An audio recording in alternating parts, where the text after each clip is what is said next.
산막엔 봄이 가득합니다. 메마른 대지는 갈증을 풀고 수목들은 실록을 틔우며 계곡의 물소리는 장엄합니다. 1년 중 가장 예쁜 색을 자연이 내보내는 시기입니다. 나는 어느덧 귀걸에서 읊으며 고향길을 향했던 두보의 마음이 됩니다. 마음이 형의 역으로 있었던 것을 반성하고 전원의 마음을 돌리고 자연과 일체가 되는 생활 속에서만이 진정한 인생의 기쁨이 있다고 주장하는 두보의 마음이 됩니다. 참 많이도 말했었죠. 귀거래사, 그리고 무항산 유황심. 전문 경영인이 어떤 회사의 경영을 맡는다는 것은 조선시대의 선비가 벼슬 길에 나가는 것과 닮았습니다. 임금에게 내침을 당하거나 임금하는 꼴이 마음에 들지 않을 때도 자리에 연연하지 않았습니다. 칭병을 하거나 부모님 시봉 등을 이유로 사직상소를 내고 낙향했으며 벼슬을 구걸하지 않았습니다. 낙향에서 그들이 한 일은 서생들을 모아 사람의 도리를 가르치거나 강태공처럼 빈 낚싯대를 들이고 새우를 낚은 일이었습니다. 그러던 어느 날 반정이라도 일어나거나 아니면 스스로 마음이 바꿔서 예전 암흑에 어디 있는가 이렇게 왕이 찾으면 살펴서 나갈 만하면 다시 벼슬길을 나가곤 했습니다. 그러나 나갈 만하지 않으면 죽어도 나가지 않았습니다. 이런 나가고 들매의 원칙은 첫째도 명분, 둘째도 명분이었으며 결코 가비의 부귀와 명예를 쫓지 아니하였습니다. 대장부 세상에 나서 쓰이면 죽을 힘에 다해 충성할 것이요 쓰이지 못하면 농사짓고 말아도 또한 족한 것이니 권세 있는 자에게 아첨에 영화를 탐내는 것은 내가 부끄러워하는 바다. 이런 대장부 정신에 투철하였습니다. 무항산 유황심의 선비 정신이요 진정한 군자만이 가능한 길이라 했던 바로 그 길입니다. 그러나 보통 사람들이 그게 가능하겠습니까? 맹자께서도 무항산 무항심이라 했습니다. 경제적으로 생활이 안정되지 않아도 항상 바른 마음을 가질 수 있는 것은 오직 뜻있는 선비만이 가능한 일입니다. 일반 백성에 이르러서는 경제적 안정이 없으면 항상 바른 마음을 가질 수가 없습니다. 항상 바른 마음을 가질 수가 없다면 방탕하고 편벽되며 부정하고 허황되어서 이미 어찌할 수가 없게 됩니다. 그들이 죄를 범한 후에 법으로 그들을 처벌한다는 것은 곧 백성을 그물질하는 것과 같습니다. 그리고 그는 이어서 어떻게 어진 임금이 백성들을 그물질할 수 있겠습니까? 라고 반문하였습니다. 제대로 된 선비, 제대로 된 경영인의 길은 이처럼 쉽지 않습니다. 멀고도 험합니다. 과연 오늘날 이런 정신으로 사는 사람들이 몇이나 되겠습니까? 저 또한 다르지 않습니다. 산막의 아침, 창가에 핀 외로운 꽃 하나가 고고합니다. 감자 한 톨로 한나절을 버티며 군자고궁 무항산 유황심의 길을 살펴봅니다. 언젠가 제가 이 페이스북에 썼던 글입니다. 이 세상에 진리가 많다지만 영원 불멸의 부존재와 생자 필멸, 회자 정리, 사람은 반드시 죽는다는 사실과 올라가면 반드시 내려와야 한다는 사실만큼 강력한 진리는 없을 듯합니다. 그럼에도 우리는 영원히 살 것처럼 행동하고 영원히 오를 것처럼 사고합니다. 보십시오. 내 서 있는 자리가 얼마나 위태롭고 불안하며 그리고 변하기 쉬운가를. 미리 준비하지 않으면 얼마나 허망하고 또 허망할 것인지를. 여러 번의 오름과 내림, 시리와 좌절 끝에 터득한 진리가 하나 있습니다. 나는 아닐 것이라는 생각은 정말 아니라는 사실이고 실망할 준비를 하면 결코 실망치 않는다는 진리입니다. 언제나 돌아갈 곳을 마련해 둔 자는 돌아가는 뒷모습조차도 아름다울 것이라는 생각입니다.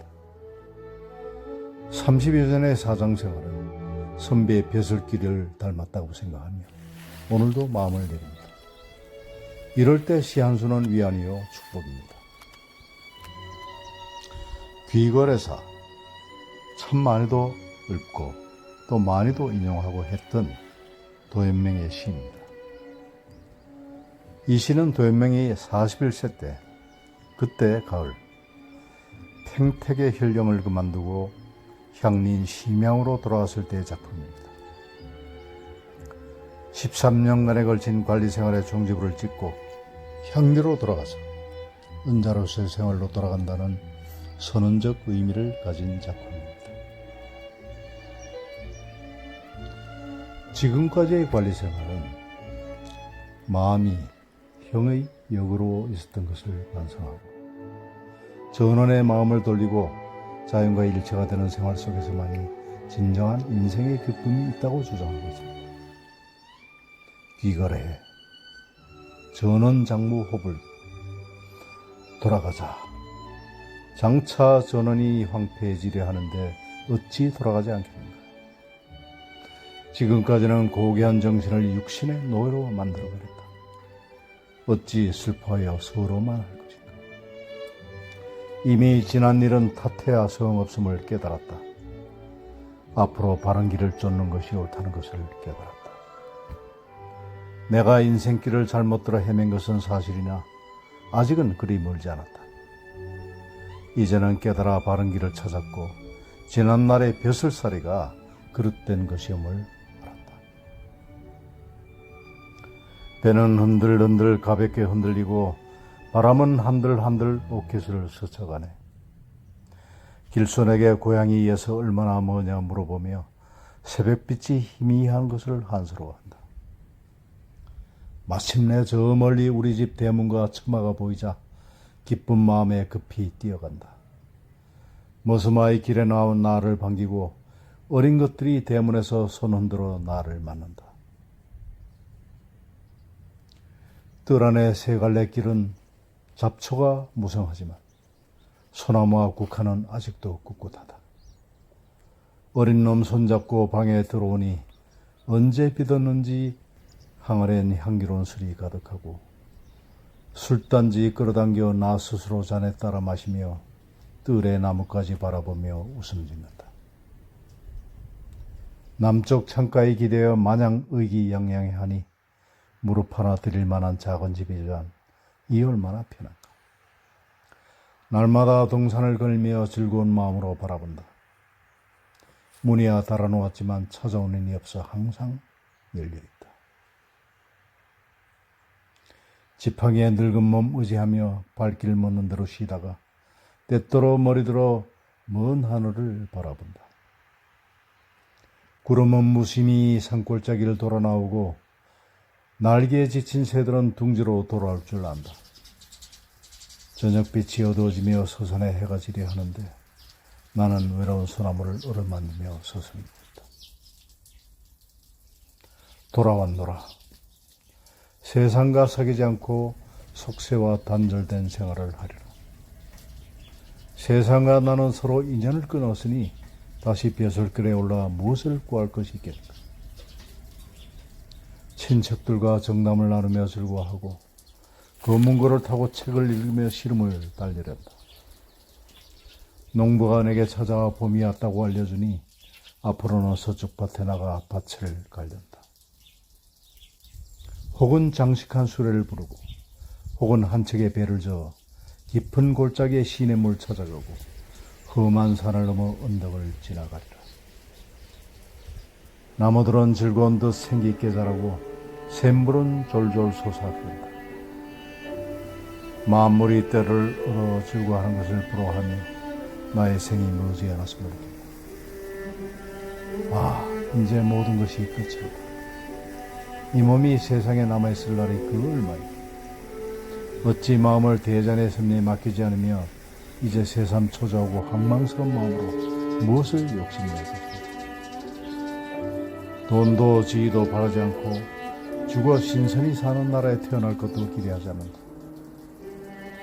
좋은 때라 생각되면 혼자 거닐고 때로는 지팡이 세워놓고 김을 매기도 한다. 동쪽 언덕에 올라와 조용히 잎저리고 맑은 시냇가에서 시를 읽고 잠시 조화의 수레를 탔다가 이 생명 다 하는 대로 돌아가리니 주어진 천명을 즐길 뿐 무엇을 의심하고 망설이냐.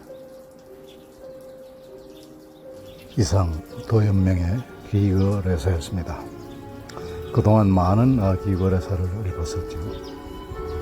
지금은 그 의미가 또 다르게 느껴집니다.